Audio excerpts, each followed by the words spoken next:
राग विहार की तरफ से आप सभी को मेरा नमस्कार।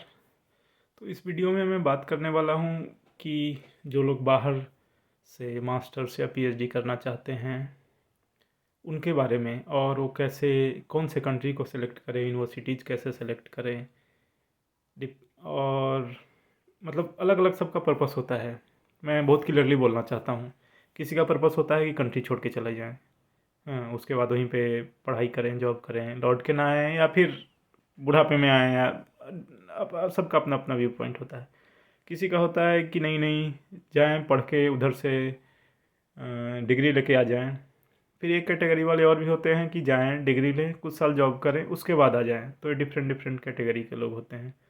तो मैं सबसे पहले वाले से स्टार्ट करता हूँ। जो लोग ये चाहते हैं कि हम यहाँ से जाएं, उधर पढ़ाई करें, उधर ही जॉब करें, या ऑलमोस्ट ना कभी लौटें या बुढ़ापे में लौटें। तो वो यूनिवर्सिटीज़ कैसे सेलेक्ट करें, उनके लिए बहुत इंपॉर्टेंट है जानना कि वो कहीं भी जाके एडमिशन ना ले लें। जैसे जो लोग भारत से बाहर या अपने कंट्री से बाहर नहीं निकलते, उनको जानकारी थोड़ी कम होती है। मैं भी उसी कैटेगरी में था और अभी तक गलतियाँ कर रहा हूँ। इसीलिए मैंने सोचा कि ये एक छोटा सा वीडियो बनाना बहुत ज़रूरी है। उनके लिए सबसे इम्पोर्टेंट चीज़ है कि वो ऐसी कंट्री सेलेक्ट करें जहाँ उनको पढ़ाई के बाद वर्क परमिट मिले या वहाँ पे जॉब की अपॉर्चुनिटी है। ऐसा ना कि कहीं भी जाके दीवार में माथा मार लें। जैसे मैं कुछ कुछ स्पेसिफिक कंट्री के बारे में बोलना चाहता हूँ।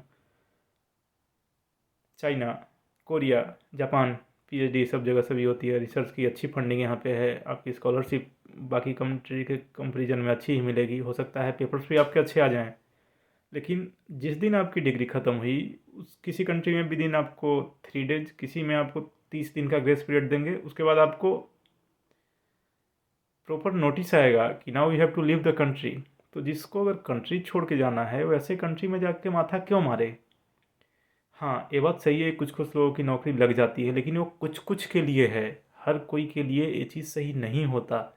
और हर कोई के लिए इतना मतलब लक पे भी डिपेंड करता है, उनकी मेहनत पे। हर कोई का नहीं होता। मैंने कईयों का एग्जांपल देखा है कि गए, उसके बाद कुछ समझ में नहीं आया तो फिर वापस लौट के आ रहे हैं। तो फिर उनको शुरू से शुरू करना पड़ता है। तो लोगों को ये सब चीज़ के बारे में ध्यान रखना होगा कि आप कौन सी कंट्री हिट करते हो, मतलब कौन सी कंट्री की स्कॉलरशिप आप ले रहे हो, और उसके बाद वहाँ जॉब प्रोस्पेक्ट क्या है।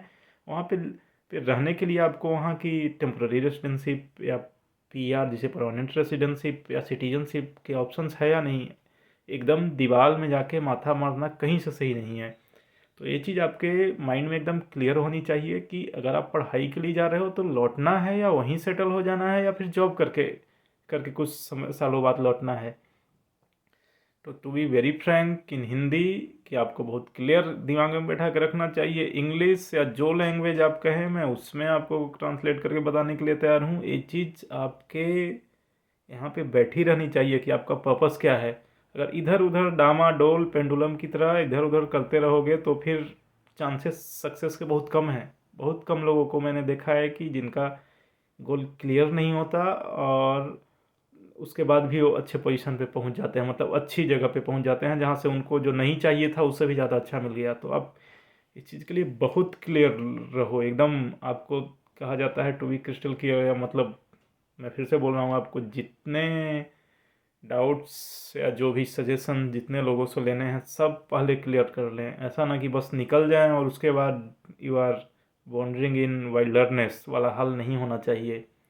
तो इसलिए मेरे तरफ से बहुत स्ट्रॉन्ग मैसेज, सजेशन, रिक्वेस्ट, जो भी समझना है सब समझ लें।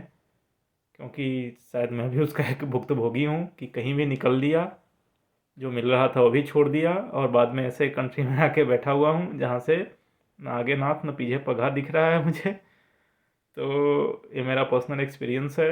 बहुत लोगों का देखा है, अपने फ्रेंड्स का, अपने कलीग्स का, उनके बेसिस पे देख के भी सजेशन है। तो ऐसे ही मतलब कहीं के कि बस निकलना है, इस मूड में मत रहना, कभी मत रहना, नहीं तो दिक्कत में आ जाओगे।